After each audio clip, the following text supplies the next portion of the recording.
Au nom d'Allah, le tout miséricordieux, le très miséricordieux. Alif, Lam, Mim. Est-ce que les gens pensent qu'on les laissera dire « Nous croyons » sans les éprouver? Certes, nous avons éprouvé ceux qui ont vécu avant eux. Ainsi, Allah connaît ceux qui disent la vérité et ceux qui mentent. Ou bien ceux qui commettent des méfaits comptent-ils pouvoir nous échapper? Comme leur jugement est mauvais. Celui qui espère rencontrer Allah, le terme fixé par Allah va certainement venir. Et c'est lui, l'audient, l'omniscient. Et quiconque lutte, ne lutte que pour lui-même, car Allah peut se passer de tout l'univers. Et quant à ceux qui croient et font de bonnes œuvres, nous leur effacerons leurs méfaits, et nous les rétribuerons de la meilleure récompense pour ce qu'ils auront accompli. Et nous avons enjoint à l'homme de bien traiter ses pères et mères, et si ceux-ci te forcent à m'associer, ce dont tu n'as aucun savoir, alors ne leur obéis pas. Vers moi est votre retour, et alors je vous informerai de ce que vous faisiez. Et quant à ceux qui croient et font de bonnes œuvres, nous les ferons certainement entrer parmi les gens de bien. Parmi les gens, il en est qui disent « Nous croyons en Allah ». Puis, si on les fait souffrir pour la cause d'Allah, ils considèrent l'épreuve de la part des hommes comme un châtiment d'Allah. Or, s'il vient du secours de ton Seigneur, ils diront, certes, « Nous étions avec vous ». Allah n'est-il pas le meilleur à savoir ce qu'il y a dans les poitrines de tout le monde? Allah connaît parfaitement les croyants et connaît parfaitement les hypocrites. Et ceux qui ne croient pas disent à ceux qui croient, « Suivez notre sentier, et que nous supportions vos fautes. » Mais ils ne supporteront rien de leurs fautes. En vérité, ce sont des menteurs.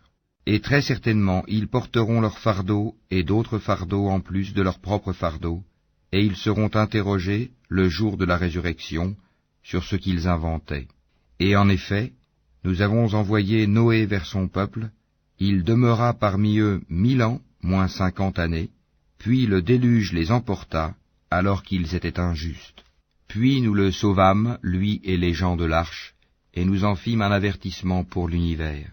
Et Abraham, quand il dit à son peuple, « Adorez Allah et craignez-le », cela vous est bien meilleur si vous saviez.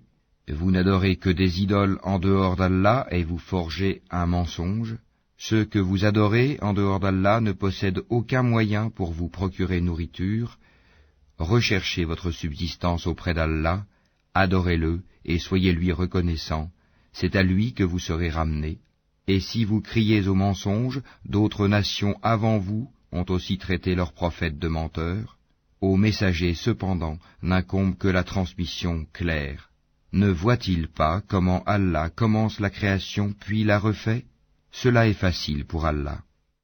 Dis, parcourez la terre et voyez comment il a commencé la création, puis comment Allah crée la génération ultime, car Allah est omnipotent. Il châtie qui il veut et fait miséricorde à qui il veut, et c'est vers lui que vous serez ramenés. Et vous ne pourrez vous opposer à sa puissance ni sur terre ni au ciel, et il n'y a pas pour vous, en dehors d'Allah, ni allié, ni secoureur. Et ceux qui ne croient pas au verset d'Allah et à sa rencontre, désespèrent de ma miséricorde, et ceux-là auront un châtiment douloureux. Son peuple ne fit d'autre réponse que « Tuez-le ou brûlez-le », mais Allah le sauva du feu, c'est bien là des signes pour des gens qui croient. Et Abraham dit, « En effet, c'est pour cimenter des liens entre vous-mêmes dans la vie présente que vous avez adopté des idoles en dehors d'Allah. Ensuite, le jour de la résurrection, les uns rejetteront les autres et les uns maudiront les autres, tandis que vous aurez le feu pour refuge, et vous n'aurez pas de protecteur. » Lot crut en lui. Il dit, « Moi j'émigre vers mon Seigneur, car c'est lui le Tout-Puissant, le Sage. » Nous lui donnâmes Isaac et Jacob, et plaçâmes dans sa descendance la prophétie et le livre. Nous lui accordâmes sa récompense ici-bas, tandis que dans l'au-delà, il sera parmi les gens de bien. Et Lot, quand il dit à son peuple, « Vraiment vous commettez la turpitude où nul dans l'univers ne vous a précédé, aurez-vous commerce charnel avec des mâles? Pratiquerez-vous le brigandage? Commettrez-vous le blâmable dans votre assemblée ?» Mais son peuple ne fit d'autre réponse que « Fais que le châtiment d'Allah nous vienne si tu es du nombre des véridiques. » Il dit, Seigneur, donne-moi victoire sur ce peuple de corrupteurs. Et quand nos anges apportèrent à Abraham la bonne annonce, ils dirent, Nous allons anéantir les habitants de cette cité, car ses habitants sont injustes. Il dit, Mais Lot s'y trouve. Ils dirent, Nous savons parfaitement qui y habite. Nous le sauverons certainement, lui et sa famille, excepté sa femme qui sera parmi ceux qui périront. Et quand nos anges vinrent à Lot, il fut affligé pour eux et se sentit incapable de les protéger. Ils lui dirent, Ne crains rien et ne t'afflige pas, nous te sauverons ainsi que ta famille, excepté ta femme qui sera parmi ceux qui périront. Nous ferons tomber du ciel un châtiment sur les habitants de cette cité, pour leur perversité. Et certainement, nous avons laissé des ruines de cette cité un signe d'avertissement évident pour des gens qui comprennent. De même, au Madian, nous envoyâmes leur frère Souaïb, qui leur dit, Ô mon peuple, adorez Allah et attendez-vous au jour dernier, et ne semez pas la corruption sur terre. Mais ils le traitèrent de menteur, le cataclysme les saisit, et au matin, ils gisaient sans vie dans leur demeure. De même, nous anéantîmes les Ahad et les Tamoud. Vous le voyez clairement à travers leurs habitations. Le diable, cependant, leur avait embelli leurs actions, au point de les repousser loin du sentier. Ils étaient pourtant invités à être clairvoyants. De même, nous détruisîmes Corée, Pharaon et Haman, alors que Moïse leur apporta des preuves. Ils s'enorgueillirent sur terre, et ils n'ont pas pu nous échapper. Nous saisîmes donc chacun pour son péché. Il y en eut sur qui nous envoyâmes un ouragan, il y en eut que le cri saisit, il y en eut que nous fîmes engloutir par la terre, et il y en eut que nous noyâmes. Cependant, Allah n'est pas tel à leur faire du tort, mais ils ont fait du tort à eux-mêmes. Ceux qui ont pris des protecteurs en dehors d'Allah ressemblent à l'araignée qui s'est donné maison. Or la maison la plus fragile est celle de l'araignée. Si seulement ils savaient. Allah connaît toutes choses qu'ils invoquent en dehors de lui, et c'est lui le Tout-Puissant, le Sage. Telles sont les paraboles que nous citons aux gens, cependant seuls les savants les comprennent. C'est pour une juste raison qu'Allah a créé les cieux et la terre. Voilà bien là une preuve pour les croyants. Récite ce qui t'est révélé du livre, et accomplis la salate. En vérité, la salate préserve de la turpitude et du blâmable. Le rappel d'Allah est certes ce qu'il y a de plus grand, et Allah sait ce que vous faites. Et ne discutez que de la meilleure façon avec les gens du livre, sauf ceux d'entre eux qui sont injustes. Et dites, nous croyons en ce qu'on a fait descendre vers nous et descendre vers vous, tandis que notre Dieu et votre Dieu est le même, et c'est à lui que nous nous soumettons. C'est ainsi que nous t'avons fait descendre le livre, le Coran. Ceux à qui nous avons donné le livre y croient, et parmi ceux-ci, il en est qui y croient.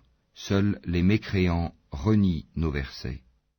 Et avant cela, tu ne récitais aucun livre et tu n'en écrivais aucun de ta main droite. Sinon, ceux qui nient la vérité auraient eu des doutes. Il consiste plutôt en des versets évidents, préservés dans les poitrines de ceux à qui le savoir a été donné. Et seuls les injustes renient nos versets. Et ils dirent, pourquoi n'a-t-on pas fait descendre sur lui des prodiges de la part de son Seigneur? Dis, les prodiges sont auprès d'Allah, moi je ne suis qu'un avertisseur bien clair.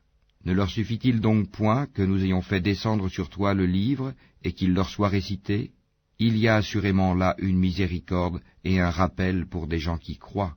Dis, Allah suffit comme témoin entre moi et vous, il sait ce qui est dans les cieux et la terre. Et quant à ceux qui croient au faux et ne croient pas en Allah, ceux-là seront les perdants. Et ils te demandent de hâter la venue du châtiment. S'il n'y avait pas eu un terme fixé, le châtiment leur serait certes venu, et assurément il leur viendra soudain, sans qu'ils en aient conscience. Ils te demandent de hâter la venue du châtiment, tandis que l'enfer cerne les mécréants de toutes parts. Le jour où le châtiment les enveloppera d'en haut et sous leurs pieds, il leur dira, goûtez à ce que vous faisiez.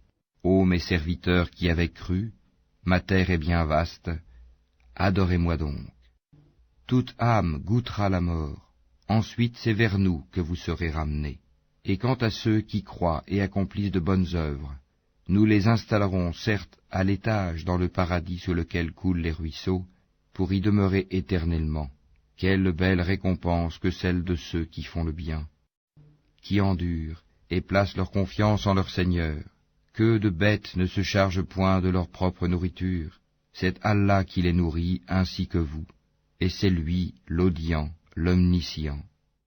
Si tu leur demandes qui a créé les cieux et la terre et assujetti le soleil et la lune, ils diront très certainement Allah. Comment se fait-il qu'ensuite ils se détournent du chemin droit? Allah dispense largement ou restreint ses dons à qui il veut parmi ses serviteurs. Certes, Allah est omniscient. Si tu leur demandes qui a fait descendre du ciel une eau avec laquelle il fit revivre la terre après sa mort, ils diront très certainement Allah. Dis, louange à Allah, mais la plupart d'entre eux ne raisonnent pas. Cette vie d'ici-bas n'est qu'amusement et jeu. La demeure de l'au-delà est assurément la vraie vie, s'ils savaient. Quand ils montent en bateau, ils invoquent Allah, lui vouant exclusivement leur culte. Une fois qu'il les a sauvés des dangers de la mer en les ramenant sur la terre ferme, voilà qu'ils lui donnent des associés, qu'ils nient ce que nous leur avons donné et jouissent des biens de ce monde. Ils sauront bientôt. Ne voient-ils pas que vraiment nous avons fait un sanctuaire sur la Mecque, alors que tout autour d'eux on enlève les gens? Croiront-ils donc au faux, et nieront-ils les bienfaits d'Allah?